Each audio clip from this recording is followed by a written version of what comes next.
Broadcasting across southern Nevada, eastern California, and western Arizona, this is KXRV 780 AM. From midnight until 3, this is Night Signal with Daniel Rourke. It is 12:04 in the morning. This is Night Signal. I'm Daniel Rourke. Larry, how many of these came in before the show even started? 61. 61 calls in 4 hours, all describing roughly the same thing. Lights over the desert. A shape nobody wants to say the word for yet. So tonight, we're not doing a planned topic. Tonight, the topic picked itself. Before we go to lines, I want to set the frame, because context matters here. In the winter of 1989, something happened in Belgium that most of you have never heard of. Thousands of witnesses, police officers, military radar operators, ordinary people reported a massive, silent, triangular object with lights at each corner, hovering low over the countryside for months. It wasn't one report. It wasn't one town. Entire regions were watching the same thing on the same nights. Eventually, fighter jets were scrambled. Radar locked on, 9 times by the official record, and 9 times the object accelerated faster than physics allows, with no sonic boom, before the pilots ever got a visual. I'm not telling you that story because I think it's related. I'm telling you because as of about 10 o'clock tonight, something with the same signature might be happening again, 90 minutes from where you're sitting. Yeah, and line 1, go ahead. You're on Night Signal. Daniel, this is Cole. I'm a BLM ranger. I patrol the Corvid Ridge corridor out past the old survey road. I need you to know I'm not the kind of guy who calls radio shows. I believe you, Cole. What did you see? Around 10:40 tonight, I saw a shape, low over the ridge line, triangular. Didn't look like a jet, not a blimp either. Damn thing had straight edges, a light at each point, and one in the center. It didn't make a sound I could hear, Daniel. Nothing. Not a damn thing. How long were you able to observe it? Almost 4 minutes. It just hung there. Then it rotated, in place, like it pivoted on some kind of fixed point, and it was just gone. Not flew away gone. Gone like somebody cut the film gone. I've patrolled that corridor 6 years, Daniel. I know what a flare looks like. I know what a C-130 cargo plane looks like at night. This wasn't that. Now, Cole, has anything like this happened out there before that you know of? No, not that I've seen. But, there's a survey crew. They've had access to that corridor the last few weeks. Civilian plates. They told my supervisor they were doing a wildlife count. A wildlife survey crew out on a closed corridor the same weeks this starts happening. Cole, do you remember a name on the paperwork? A company? There was a logo on one of the trucks. Some kind of bird, I think. I didn't think anything of it. Not until right now, saying it out loud. Stay safe out there, Cole. And if you see that crew again, I'd very much like a name. Line 2, you're on Night Signal. Hey, Daniel. Love the show, but I gotta be the wet blanket tonight, man. You know there's satellite trains going over the Southwest almost every week now? Dozens of little lights in a line, catching the sun different than stars do. People call in convinced it's a whole UFO fleet. Every single time. I'm familiar with that, and I appreciate the pushback. That's a real phenomenon, and it fools people constantly. But Cole didn't describe a line of moving points of light. He described one solid triangular shape that hovered, rotated in place, and vanished instantly. That's a different animal. Sure. Or, I don't know, it's a flare drop that burned out and his brain just filled in the rest afterward. People do that. Look, I'm not trying to be a jerk here. I actually drove out that way myself, around 11. My brother-in-law works dispatch. He told me something was going on. And I'll be honest, Daniel, I saw something too. I just don't want it to be what everybody else is saying it is. What did you see, if you don't mind my asking? 3 dark SUVs, running without headlights, coming off a road that isn't even supposed to have traffic on it after 9 at night. That part, I can't explain away. All right, dark SUVs, no headlights. Confirmed now by 2 people who've never met each other. Line 3, go ahead, you're on night signal. Daniel, it's Deb. I run freight on 95. I was, maybe 11 miles south of where that ranger's talking about. About 20 minutes after he saw his thing, 3 SUVs came up behind me. No plates I could read, running dark. No headlights, Daniel. Doing 70, in the dark, with no headlights. They passed me single file, real slow, through my mirrors, like they were looking at my truck. Then they were just gone. Did your CB or your radio do anything unusual around that time? That's the thing. Went to full static, right as they passed me, all bands. Came back once they were gone. And Daniel, that fellow who called in before me about the satellite lights, I think I might have passed him, on the shoulder around then. Silver pickup, hazards on. All right, that's 3 witnesses now, same stretch of highway. Deb, that silver pickup you passed, hazards on. He sounded a little out of it on air, too. I'm half convinced the guy pulled over because he was half-baked, not because of any SUVs. Anyway, line 1, go ahead. Daniel, hey, it's Nico. I was headed south, same stretch, opposite direction from the trucker lady. Those SUVs passed me too, man, maybe 4 minutes before they got to her. They were running in this tight line, real disciplined, like a police escort, but nothing marked on them. And they turned off toward the old survey road, toward Corvid Ridge. I watched their taillights go dark the second they turned, like somebody cut them, all at the exact same moment. That's 4 now. 4 different people describing pieces of the same night. Line 2, go ahead. Hi, Daniel. This is Pat, out in Pahrump. I want to say, my neighbor Gary, he flies one of those big hobby drones, the ones with the blinking lights at night. And I've called the sheriff on him twice now, thinking it was aliens. So, before everybody panics, has anybody actually checked if Gary was flying tonight?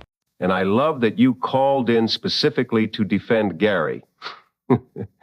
Tonight's reports involve a silent triangle the size of a building and unmarked convoys with no headlights. I don't think that's Gary. Well, you never know with Gary. But you be careful out there tonight, Daniel. Pat, if it turns out Gary's drone caused an international incident tonight, I'm blaming you for not calling him in sooner. Thank you, Pat. Genuinely. Stay safe out there. Let's go to... Hey, Larry, is that on your end? He says the board's reading a carrier bleed on the auxiliary line. That hasn't happened before tonight. We're going to take a short break. When we come back, more lines. And I want to talk about who exactly runs a wildlife survey with a security detail. You're listening to KXRV 780 AM. Night signal continues after this. We're back. Line 5. Go ahead. Daniel, I'd rather not use my name. Call me Major H. I flew interceptors out of Nevada, 11 years, retired now. I still know 2 of the guys on tonight's alert roster. One of them called me an hour ago, off the record, badly shaken. Okay. What did he tell you? 2 aircraft were scrambled tonight after ground radar picked up an unknown track over the test range. They got a lock twice. Both times, the target went from a dead hover to over 1,000 knots in under 2 seconds. No sonic boom, Daniel. That shit doesn't happen. Oh, sorry, can I say shit? That's not a thing that's allowed to happen. There has to be a sonic boom at those speeds. Whoa, Major, we're live, but yeah, go ahead. I think Nevada survives one shit on the air. Honestly, that's the most real reaction anybody's had on this show in weeks.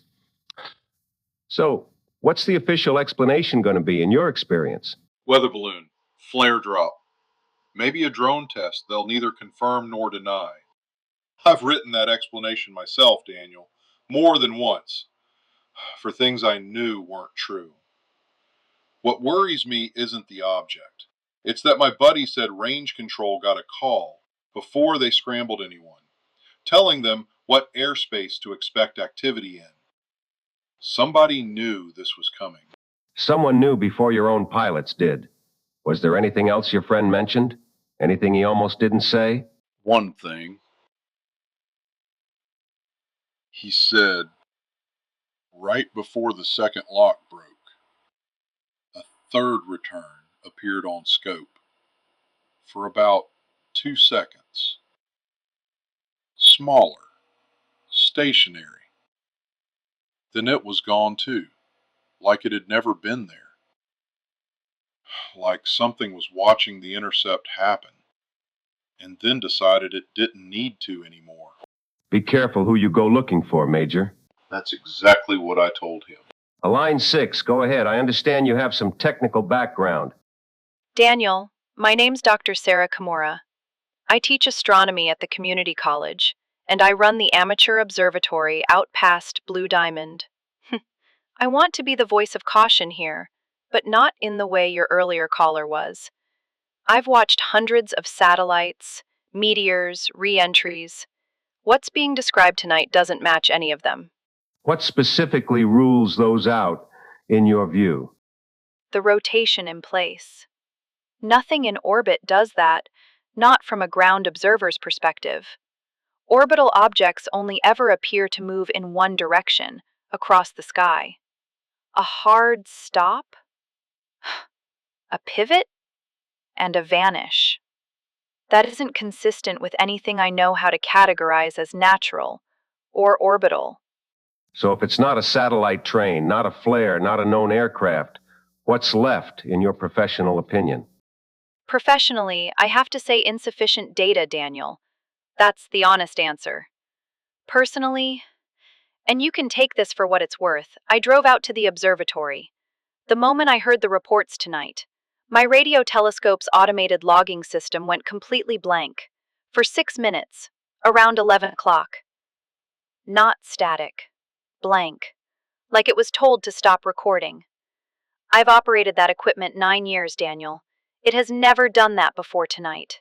6 minutes of nothing on equipment you've run clean for 9 years. Dr. Kimura, if that log gap shows up on your system's backup or timestamp records, I'd like a copy of that too, if you're willing. Thank you for calling and for being straight with us about where the data ends and the personal account begins. That's rarer than you'd think on this show. Line 7, go ahead. Daniel, hi. My name's Renata. I was car camping out past the Corvid Ridge trailhead with 2 friends, and I have a photo. It's blurry, it's really blurry. My hands were shaking. But you can see the shape and the lights. I posted it online about 40 minutes ago. And Renata, has anyone reached out to you about that photo since you posted it? That's actually why I'm calling. I got 2 emails already, not comments, emails, to my personal account, which isn't public. Anywhere on that post. Okay. So, what did the emails say? The first one just asked me to take it down, real polite, said it was restricted airspace imagery, and I could be liable. The second one, 10 minutes later, had my license plate number in it. I never gave anybody my plate. Daniel, how would somebody get that fast? I don't know yet, but I'd like you to email that second message to the station if you're comfortable, and don't take the photo down. Whoever's asking hasn't earned that. Renata, thank you for calling this in, and be careful posting anything else tonight until we know more. Larry's telling me line 1 is lit again. Cole, is that you? Daniel. Yeah, it's me again. I drove back out to where that survey crew was staged. Their whole setup is gone. Trailer, trucks, the little equipment shed they put up, gone, like it was never there. No tire ruts even, and the ground out there doesn't recover that fast, Daniel. It doesn't. How long ago were they still there, as far as you knew? 6 hours, maybe less. Daniel, they packed up an entire field operation in under 6 hours, in the middle of the night. That's not a wildlife survey, that's an extraction. Cole, do yourself a favor and get a phone that doesn't sound like it's underwater. I've heard payphones with better reception than whatever that thing is. But get some sleep if you can tonight, and lock your doors. Let's go to line 8. Go ahead, you're on night signal. Good evening, Daniel. You've had an eventful night. I have. Who am I speaking with? A concerned listener. You mentioned a survey crew earlier, a logo, a bird. I'd recommend you not repeat that description again on this frequency. Your photographer should reconsider what she posts in the future. And your astronomer friend might want to check her equipment logs more carefully before she calls a local radio program about them. Are you threatening my callers? Because, buddy, that's what that sounded like. A woman who called in scared, and a professor who's given this show nothing but her honest professional opinion. And you're talking about them like they're loose ends to clean up. Let me be clear about something. Everyone who calls this station is under my protection as much as I can offer it, the second they dial in. So whoever you are, whoever you work for, you can go ahead and be as concerned as you'd like. But you don't get to threaten people on my air and call it a courtesy. I'm informing you. Ranger Denny should expect a call from his district supervisor by Monday regarding a route reassignment. Nothing punitive, just administrative. Directive 7 exists precisely for nights like this one, Daniel. Overexposure gets managed quietly, or it gets managed less quietly. I'd prefer quietly. Now hold on, you wait just a damn minute. Nobody used a last name on this show tonight. Cole never gave one. I never gave one. So how in the hell do you know his name is Denny? That's not something a concerned listener just happens to know. Directive 7. You're going to tell me what that is. No, that's not something I'm going to discuss with you tonight, Daniel. I'll be listening, though. We all will be. Line 8 just hung up. Larry, pull the recording of that call. Don't let it get taped over. Directive 7. I want to tell you something I've been sitting on for about a week and didn't know how to use yet. 9 days ago, an envelope arrived at this station with no return address. Inside was a single photocopied page. Most of it was blacked out. The only visible line reads Directive 7, Acid Containment Aerial. I didn't run it. I didn't have anywhere to put it. I do now. There was a letterhead fragment at the top of that page, mostly cut off. 4 visible letters. CORV. Corvid Ridge Research Group. The same corridor Ranger Denny patrols, the same crew that told his supervisor they were counting birds, the same crew that vanished without a trace in 6 hours, the same name, I'd bet, behind an email that had a stranger's license plate in it 40 minutes after she posted a photo. If you're out near that corridor and you've had contact with a survey crew claiming to count wildlife, call this station. Not with your name, if you'd rather not. Just call. Larry, that carrier hum from earlier still reading? Cleared on its own about 4 minutes ago, around the time line 8 hung up. Make of that what you will. I've done this show a long time. I've had strange nights before. I don't know that I've had one where 4 strangers who've never met each other described pieces of the same picture inside of 3 hours. You're listening to KXRV 780 AM. This is Night Signal. I'm Daniel Rourke. Stay close to your radio tonight. I have a feeling we're not done.